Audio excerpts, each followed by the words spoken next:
Hello everyone. देखिए class 12th की physics जिसको हम शॉर्ट वीडियो की सीरीज के थ्रू कंप्लीट कर रहे हैं और उसका यूनिट है हमारे पास 6 जिसका नाम है इलेक्ट्रोमैग्नेटिक इंडक्शन।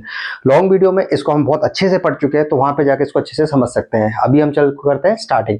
देखो इस वीडियो के अंदर हम पढ़ेंगे लेंज लॉ। लेंज लॉ ये कहता है कि जैसे कि कॉइल 1 और कॉइल 2 रखी है, तो हमने यहाँ देखो एक मैग्नेट कॉइल 1 के पास में, कॉइल के पास में किसी मैग्नेट को या तो उसके पास ले जा रहे हैं या उससे दूर ले जा रहे हैं। तो हमें क्या करना होता है, देखो यहाँ पर नॉर्थ पोल इसके पास आया है, तो लेंज लॉ के अकॉर्डिंग क्या होता है, लेंज लॉ ये बोलता है कि देखो अगर हम इसके पास ले जाएंगे इस कॉइल को, तो हम पहले देखें, हम जानते हैं अभी पिछली पिछली वीडियो में हमने सुना है कि बी बढ़ता है और बी के बढ़ने से फाई बढ़ता है, और बी और फाई के बढ़ने से जो इंड्यूस ईएमएफ या करंट है वो प्रोड्यूस हो जाता है।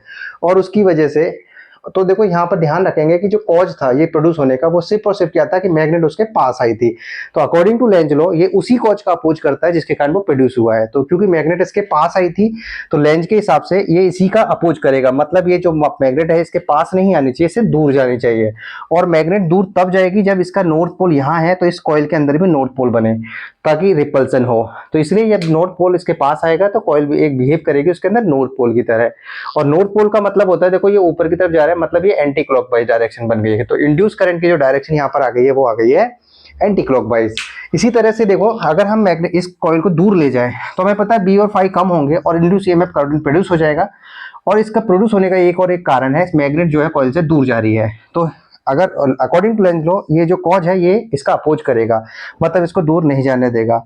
ये नॉर्थ पोल यहाँ पर है, तो ये दूर तब नहीं जाएगा जब यहाँ पर साउथ पोल दिखे, ताकि इन दोनों के बीच में अट्रैक्शन फोर्स हो, और वहां पर यहाँ पर साउथ पोल बन जाएगा। और साउथ पोल का मतलब होता है इसके अंदर जो डायरेक्शन होगी करंट की वो क्लॉकवाइज होगी। तो इस तरह से हमने देखा कि जो लेंज लॉ बोलता है वो हमेशा उस कॉज का ही अपोज कर देता है जिसके कारण वो प्रोड्यूस होती है। इसका स्टेटमेंट भी हमने लिखा है कि डायरेक्शन ऑफ इंड्यूस करंट जो है is always such that it opposes the cause which it produce it. Hindi में भी लिखा है कि प्रेरित विद्युत धारा की दिशा इस प्रकार होती है कि उस कारण का ही विरोध करते जिसके वो उत्पन्न हुई है।